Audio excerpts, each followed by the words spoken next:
I wanted to speak about problem players, at least for a little bit. I've had my fair share of them, and I thought perhaps I could offer some general thoughts on the subject. Now, obviously, dealing with a problem player is one of the most frustrating parts of Dungeons and Dragons, or really any TTRPG game. It's hard to say what to do. Most groups will just want out of that, and sometimes that isn't the best option. If there is a group breaker for brand new DMs, it really is going to be the problem player. Next to scheduling. There are plenty of RPG horror stories posts that talk about these kinds of players, and I'll be perfectly honest, whilst some of them are truly horror stories, others are really just stories in which the dungeon master of the group fails to deal with flagrant overstepping of boundaries or acts as an unwilling accomplice. Even in professional settings, we've seen problem players deal with it kind of awkwardly. DMs always have trouble. I mean, if you look at Critical Role in Season 1, there were definitely moments that could have been dealt a little bit better from some of the cast that stayed and some of the cast that didn't stay. Even the best players have arguments or get upset. That's just how it is. We're all emotional. TTRPGs are there to make you think, to roleplay, and get emotional. It's why people find them therapeutic. People get invested in them. Sometimes, though, people just take that too far, or they simply don't want to put in the same degree of effort as others. In that instance, well, what do? You have to act. You have to do something. And I know it's difficult. This is a hobby that attracts introverts and those who aren't quite social butterflies. I mean, myself, I definitely fall into that category. But if there is a barrier to dungeon mastering, it is not building a world or a game, it is managing your players. And all I can really say on this is that with more time, more experience, you will get there. Don't be down on yourself. Even as someone who's now, I would consider at least somewhat of a veteran, I've played for probably 5 years or so, done probably at least 3 years of solid DMing. I screw up all the time. I've allowed too much, or I've let a player with emotional attachment push me to do something where they probably shouldn't, but I'm attached to them, I'm attached to the character, and I allow it, and really I shouldn't have done that. But for me, I have a few steps, or at least a guide to dealing with problem players that I feel brand new DMs can follow and then adapt as they kind of get used to it.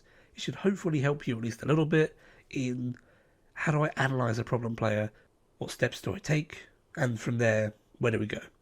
Step 1. Gain control. There are times where player aggravation reaches a high and someone will make some kind of snippy comment. Someone will rule check you where it's not necessary, or they start to gripe, and suddenly it's their road or the high road. Split the party? Hell yeah, I will. I want to go this way, so bye guys.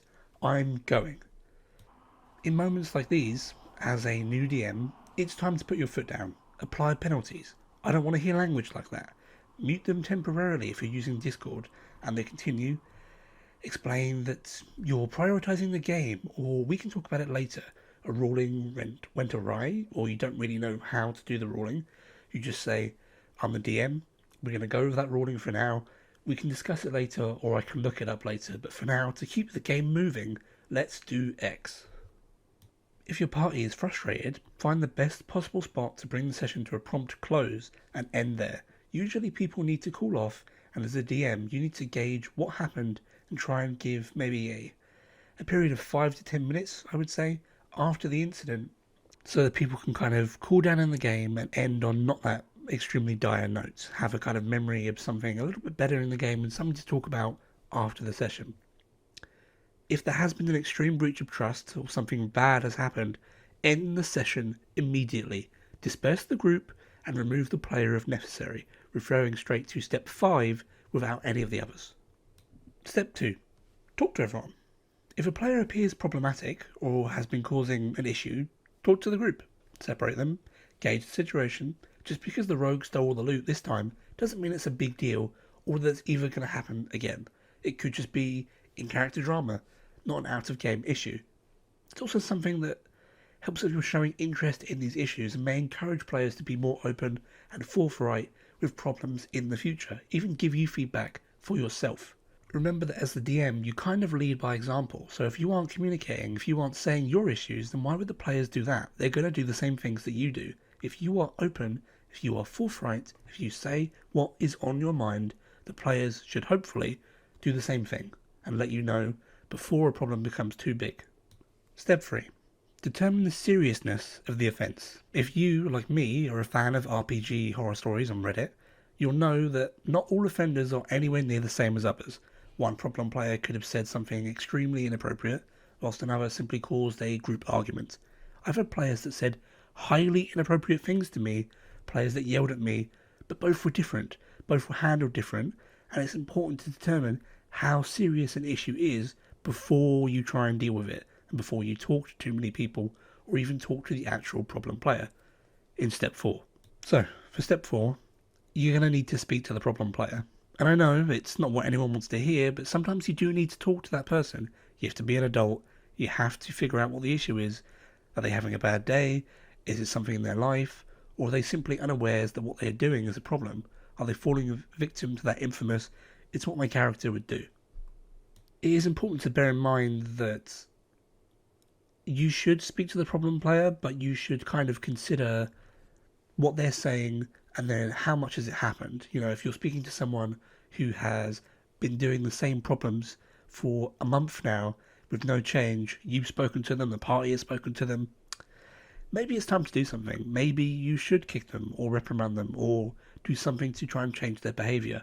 Because ultimately, TTRPGs, D&D, they're a game.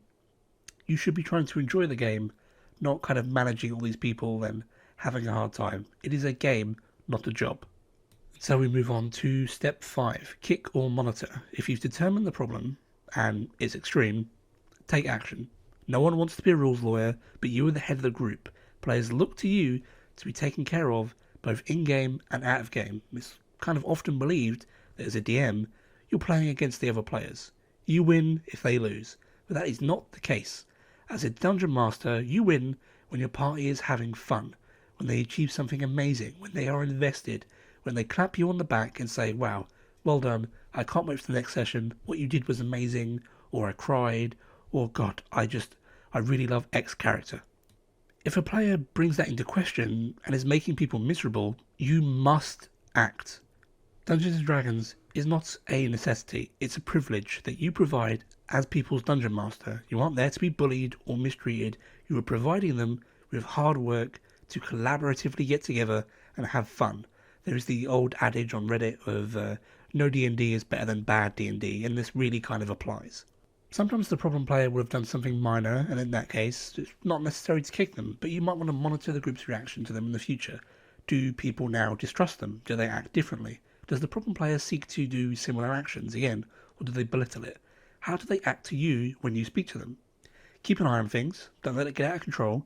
It is your decision as the game's organiser, but a good game lives and dies with its players. A good TTRPG will be a source of solid friendships for years to come, honestly. So don't let it die that easy.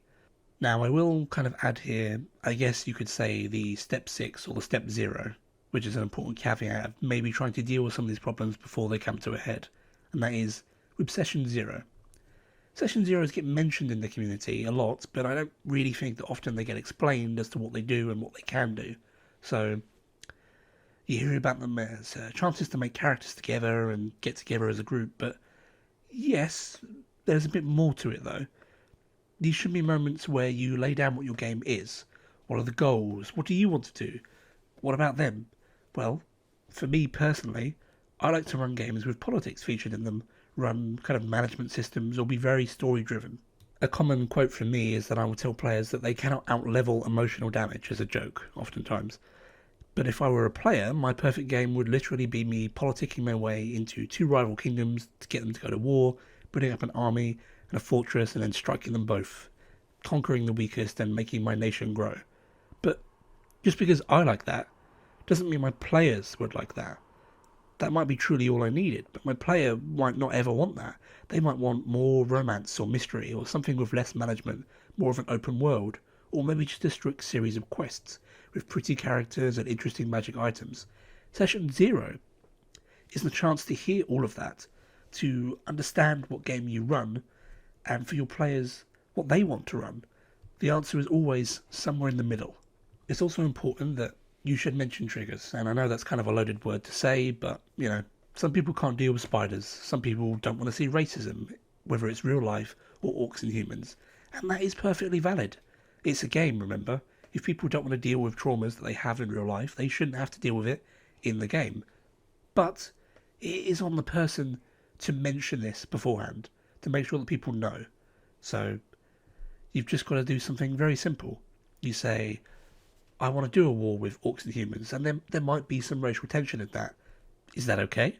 And promise not to overstep their boundaries. If you really feel that something like that needs to be in your game, try and show that it's for the emotional struggle, it's not just there as shock value.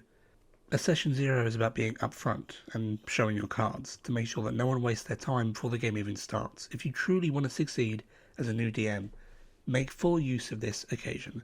Encourage your players to ask questions, and you may find that you start your game without ever even having a problem player because everyone is on the same table.